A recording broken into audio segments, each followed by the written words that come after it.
मैं कहना चाहता हूं, जिन भारत विरोधी और आतंकी संगठनों ने भारत माता के मस्तक पर हमला करके कई परिवारों के सिंदूर मिटाए थे, उन्हें भारतीय सेना ने ऑपरेशन सिंदूर के माध्यम से इंसाफ दिलाने का काम किया है।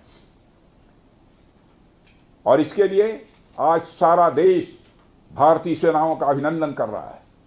ऑपरेशन सिंदूर सिर्फ एक सैन्य कार्रवाई भर नहीं है, बल्कि भारत की राजनैतिक, सामाजिक और सामरिक इच्छा शक्ति का प्रतीक है।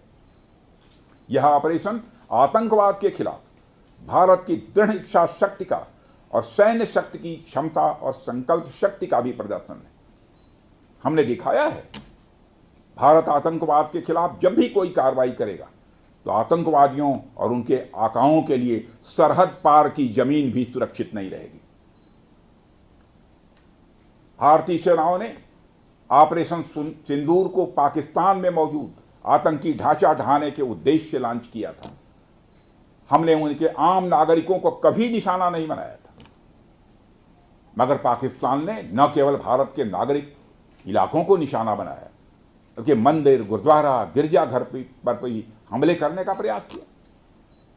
भारतीय सेना ने शौर्य और पराक्रम के साथ साथ संयम का भी परिचय देते हुए पाकिस्तान के अन्य ठिकानों पर भी प्रहार करके करारा जवाब दिया है। हमने केवल सीमा से सटे सैन्य ठिकानों पर ही नहीं कार्रवाई की, बल्कि भारत की सेनाओं की धमक उस रावलपिंडी तक सुनी गई जहां पाकिस्तानी फौज का हेडक्वार्टर मौजूद है।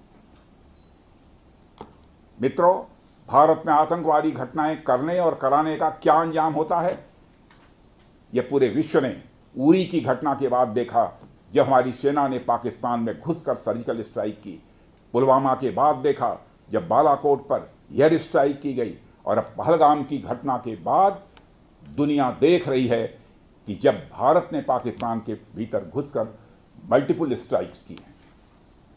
आतंकवाद के खिलाफ जीरो टॉलरेंस की नीति पर चलते हुए हमारे यशस्वी प्रधानमंत्री नरेंद्र मोदी ने स्पष्ट कर दिया है कि यह नया भारत है जो आतंक के खिलाफ सरहद के इस पार और उस पार दोनों तरफ प्रभावी कार्रवाई करेगा। यह हमारे प्रधानमंत्री जी ने स्पष्ट रूप से यह संदेश दे दिया है।